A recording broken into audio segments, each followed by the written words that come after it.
Hello friends, exam GS पर आपका स्वागत है दोस्तों। Allahabad high court RO APS exam तथा साथ ही आपका यूपीपीएससी आरओ और एआरओ एग्जाम के लिए संपूर्ण सब्जेक्ट का टेस्ट सीरीज कराया जा रहा है। उसी के अंतर्गत प्राचीन भारत के हम इतिहास का यहाँ पे टॉप 20 एमसीक्यू देखेंगे और इसका ये पार्ट 1 होगा। टोटल 5 सेट होंगे जिसमें प्रत्येक में आपको 20 क्वेश्चन देखने को मिलेंगे। चलिए दोस्तों शुरू करते हैं। इसके अलावा हम बता दें दोस्तों, इसका पीडीएफ हमारे टेलीग्राम चैनल पर आपको मिल जाएगा तथा साथ ही हमारी वेबसाइट indiatest.in पर भी आपको इसका जो है वहाँ पे प्रैक्टिस सेट मिल जाएगा, तो वहाँ से जाकर आप प्रैक्टिस कर सकते हैं। चलिए दोस्तों शुरू करते हैं। पहला क्वेश्चन है, उत्खनित प्रमाणों के अनुसार पशुपालन का प्रारंभ कब हुआ था? तो देखिए इसमें ऑप्शन है आपके निम्न पूर्व पाषाण काल, मध्य पूर्व पाषाण काल, उच्च पूर्व पाषाण काल या मध्य पाषाण काल में। तो यहाँ पे देखिए जो आपके टोटल 3 काल हैं यहाँ पर। पहला है आपका पूर्व पाषाण काल या पूरा पाषाण काल, दूसरा है मध्य पाषाण काल और तीसरा है आपका नव पाषाण काल। पूर्व पाषाण काल या पूरा पाषाण काल को पुनः 3 भागों में बांटा गया है। यहाँ पे जो है निम्न पूर्व पाषाण काल, यहाँ पे मध्य पूर्व पाषाण काल और उच्च पूर्व पाषाण काल, मध्य पाषाण काल और फिर उसके बाद आपका नव पाषाण काल यहाँ पे पहले से है। तो यहाँ पे देखिए जो आपका पूरा पाषाण काल है उसका लास्ट स्टेज जो होता है वो होता है आपका उच्च पूरा पाषाण काल। इसी की समाप्ति के तुरंत बाद आपका यहाँ पे मध्य पाषाण काल शुरू हो जाता है। मध्य पाषाण काल में ये हुआ था कि यहाँ पर जो हिमयुग था वो पूरी तरह समाप्त हो गया था, बर्फ पिघल गए थे और जो जमीन पर है छोटे छोटे घास उग आए थे, वो आपका मध्य पाषाण काल में देखने को मिलता है। जब घास उग आए थे तो यहाँ पे आदि मानव ने क्या किया था कि पशुपालन करना स्टार्ट कर दिया था। तो सही आंसर इसका हो जाएगा कि पशुपालन का प्रारंभ कब हुआ था, तो डी नंबर मध्य पाषाण काल में। डी नंबर यहाँ पे सही आंसर हो जाएगा। नेक्स्ट क्वेश्चन देखते हैं। यहाँ पे देखिए आरंभिक वैदिक काल में वर्ण व्यवस्था आधारित थी, किस पर आधारित थी? शिक्षा पर, व्यवसाय पर, जन्म पर या प्रतिभा पर? तो जो है प्राचीन काल में यानी वैदिक काल में जो वर्ण व्यवस्था आधारित थी वो आपकी व्यवसाय पर आधारित थी, यानी कि जो जैसा वहां पे व्यवसाय या कर्म करता था उसी के आधार पर उसका वर्ण निर्धारित होता था। तो बी नंबर सही आंसर हो जाएगा। नेक्स्ट क्वेश्चन देखते हैं, निम्नलिखित में से कौन सुमेलित नहीं है? यहाँ पे देखिए एक तरफ आपकी सभ्यताओं के बारे में दिया गया है, दूसरी तरफ किस नदी के किनारे इनकी सभ्यता का विकास हुआ है। पहला है हड़प्पा, तो ये सिंधु नदी घाटी के अंतर्गत इसका विकास हुआ है, बिल्कुल सही है ये। मेसोपोटामिया की सभ्यता यूफ्रेटस नदी के किनारे विकसित हुई है, सही है। मिस्र की सभ्यता देखिए यहाँ पे टिग्रिस नहीं होगा, नील नदी होगा, क्योंकि मिस्र की सभ्यता नील नदी के किनारे विकसित हुई है, तो ये यहाँ पे गलत है। और कौन सुमेलित नहीं है, तो सी नंबर सुमेलित नहीं है। सी नंबर यहाँ पे सही आंसर हो जाएगा। चीन की सभ्यता हांगहो नदी के किनारे विकसित हुई है, सही है। तो यहाँ पे सही आंसर जो है सी नंबर हो जाएगा। नेक्स्ट क्वेश्चन देखते हैं, बिना दुर्ग का एकमात्र सिंधु नगर कौन था? देखिए सिंधु नगर घाटी सभ्यता के बारे में पढ़ना है तो 7 नगर जो है आपको इंपॉर्टेंट उनके बारे में जरूर पढ़ लीजिएगा, उनसे क्वेश्चन आता है।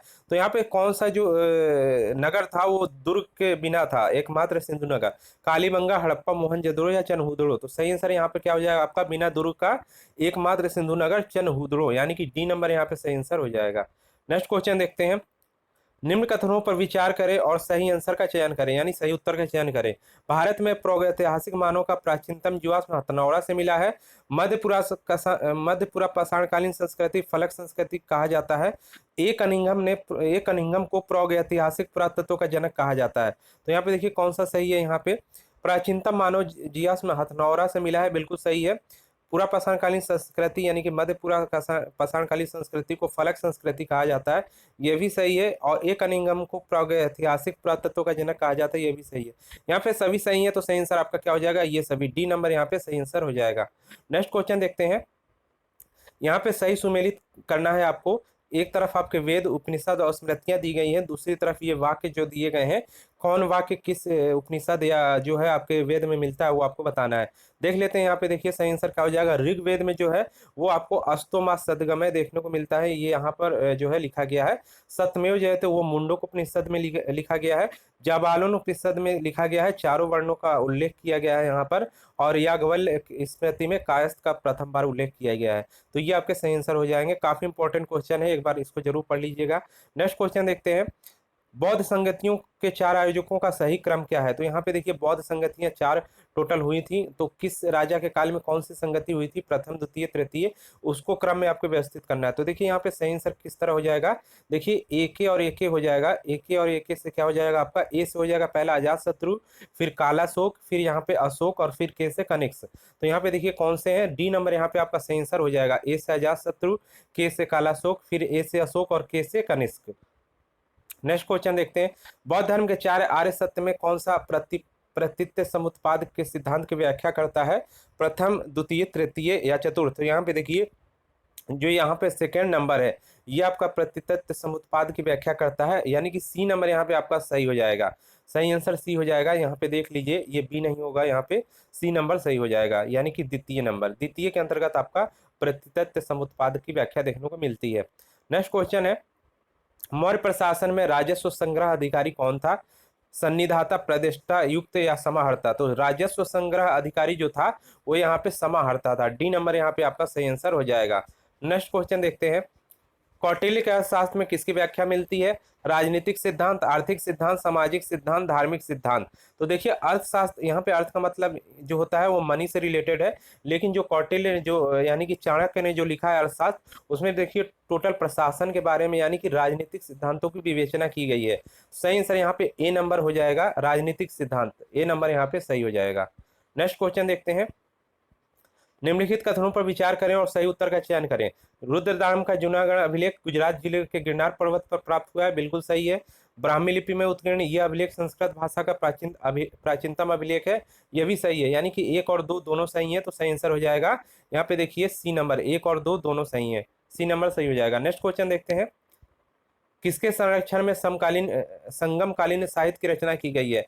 तो यहाँ पे संगमकालीन साहित्य की रचना चोल, चेर, पांड्य या चालुक्य किसके जो है संरक्षण में की गई है? तो देखिए टोटल संगमकालीन जो है रहा है युग, उसमें टोटल 3 राजवंशों का शासन रहा है, चोल वंश, चेर वंश और पांड्य वंश। और जो इसमें संरक्षण दिया गया है संगमकालीन साहित्य का, वो पांड्य वंश द्वारा दिया गया है। सही आंसर यहाँ पे हो जाएगा आपका सी नंबर, पांड्य वंश द्वारा संगमकालीन साहित्य की रचना हुई है, यानी कि इन्हीं के संरक्षण में। नेक्स्ट क्वेश्चन देखते हैं, निम्नलिखित में से किस अभिलेख में प्रकट होता है कि प्राचीन श्रेणियां बैंक का भी कार्य करती थी? तो यहाँ पे देखिए बैंक का भी कार्य करती थी। हुइस का मथुरा अभिलेख, कुमारगुप्त का मंदसौर अभिलेख, बुद्धगुप्त का एरन अभिलेख या मिहिर भोज का ग्वालियर अभिलेख? तो देखिए प्राचीनतम श्रेणियां बैंक का भी कार्य करती थी, ये आपको देखने को मिलता है यहाँ पर कुमारगुप्त का जो आपका मंदसौर अभिलेख है, बी नंबर, ये इसी के अंतर्गत आपको देखने को मिलता है, बी नंबर यहाँ पे सही हो जाएगा, कुमारगुप्त का मंदसौर अभिलेख। नेक्स्ट क्वेश्चन है, गुप्तकालीन प्रशासन निम्न में से छोटी इकाई कौन सी है? यानी गुप्तकालीन प्रशासन की सबसे छोटी इकाई कौन सी थी? प्रशासन की जो इकाइयां थी इनके बारे में जरूर देख लीजिएगा, गुप्तकालीन और गुप्तोत्तरकालीन और मौर्यकालीन भी देख लीजिएगा। इसमें देखिए पेठ जो होगा सबसे छोटी इकाई थी, ए नंबर सही हो जाएगा। नेक्स्ट क्वेश्चन देखते हैं, निम्न में से कौन सी रचना हर्ष द्वारा रचित नहीं है? ऑप्शन है रत्नावली, हर्षचरित, नागानंद या प्रियदर्शिका? तो यहाँ पे देखिए रत्नावली जो है इसकी रचना भी हर्ष ने की है, हर्षचरित की रचना यहाँ पे हर्ष ने नहीं की है, ये आपके बाणभट्ट ने की है। नागानंद की रचना हर्ष ने की है, प्रियदर्शिका की रचना हर्ष ने की है। तो जो नहीं रचना की है वो आपका हर्षचरित हो जाएगा, क्योंकि हर्षचरित रचना बाणभट्ट ने की है, बी नंबर यहाँ सही हो जाएगा। नेक्स्ट क्वेश्चन देखते हैं, यहाँ पे देखिए प्रमुख स्मृति ग्रंथों को उनके कालानुक्रम में सजाएं, यानी कि कौन सा स्मृति ग्रंथ पहले लिखा गया है? पहला है याज्ञवल्क्य स्मृति, मनुस्मृति, नारद स्मृति, बृहस्पति स्मृति? तो यहाँ पे देखिए सही आंसर जो आपका हो जाएगा, यहाँ पे सही आंसर सी नंबर हो जाएगा, यानी सबसे पहले यहाँ पे आपकी जो है मनुस्मृति की रचना की गई है, उसके बाद आपकी यहाँ पे याज्ञवल्क्य स्मृति की रचना की गई है, उसके बाद नारद स्मृति की, और सबसे बाद में बृहस्पति स्मृति की रचना की गई है। ये भी इंपॉर्टेंट क्वेश्चन है, इसको भी एक बार देख लीजिए। क्वेश्चन ये आपके जो है आया हुआ है आपके एग्जाम में, यूपीपीसीएस आरओ एग्जाम में ये क्वेश्चन देखने को मिला था। नेक्स्ट क्वेश्चन देखते हैं, कांची का विख्यात कैलाशनाथ मंदिर किसने बनवाया था? नरसिंह वर्मन द्वितीय, नंदी वर्मन द्वितीय, कृष्ण प्रथम या कृष्ण द्वितीय? सही आंसर क्या हो जाएगा यहाँ पर? नरसिंह वर्मन द्वितीय, ए नंबर सही हो जाएगा। कांची का कैलाश मंदिर, ध्यान रखिएगा, एलोरा का अलग है।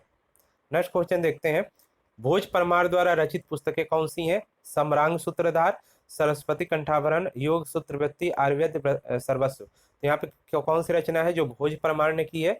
भोज परमार ये राजा थे आपके, तो पूर्व जब मध्यकाल आप पढ़ेंगे उसके अंतर्गत आपको ये देखने को मिलेगा। तो यहाँ पे देखिए सभी रचनाएं आपके जो है जो राजा भोज द्वारा की गई हैं उन्हीं के द्वारा सभी रचनाएं की गई है। सही आंसर यहाँ पर हो जाएगा डी नंबर, ये सभी डी नंबर सही आंसर हो जाएगा। नेक्स्ट क्वेश्चन देखते हैं, स्वतंत्र रूप से मंदिर निर्माण किस शैली में विकसित हुई है? इसका मतलब है कि कौन सी शैली जब प्रारंभ हुई थी उसके अंतर्गत स्वतंत्र रूप से मंदिर निर्माण होने लगा था? महेंद्र वर्मन शैली, राजसिंह शैली, नरसिंह वर्मन या इनमें से कोई नहीं? तो सही आंसर हो जाएगा बी नंबर, राजसिंह शैली, इसी के अंतर्गत स्वतंत्र रूप से मंदिर का निर्माण होने लगा था। नेक्स्ट क्वेश्चन है, कौशे शब्द का प्रयोग किसके लिए किया जाता है? कपास के लिए, रेशम के लिए, सन के लिए या ऊन के लिए? काफी इंपॉर्टेंट क्वेश्चन है। तो यहाँ पे क्या हो जाएगा सही आंसर? सही आंसर हो जाएगा। यहाँ पे जो कौशे शब्द का यूज किया जाता है वो आपका रेशम के लिए किया जाता है। बी नंबर यहाँ पे सही आंसर हो जाएगा। तो दोस्तों ये टॉप 20 क्वेश्चन थे, काफी इंपॉर्टेंट क्वेश्चन कवर किए गए हैं। आप इसके सेट जरूर देखिएगा, आने वाले जो है वीडियो में हम बताएंगे। जो लोग नए हैं चैनल सब्सक्राइब कर ले, साथ ही हमारी वेबसाइट जो है इंडिया टेस्ट .in, यहाँ पे जाके आप प्रैक्टिस कर सकते हैं।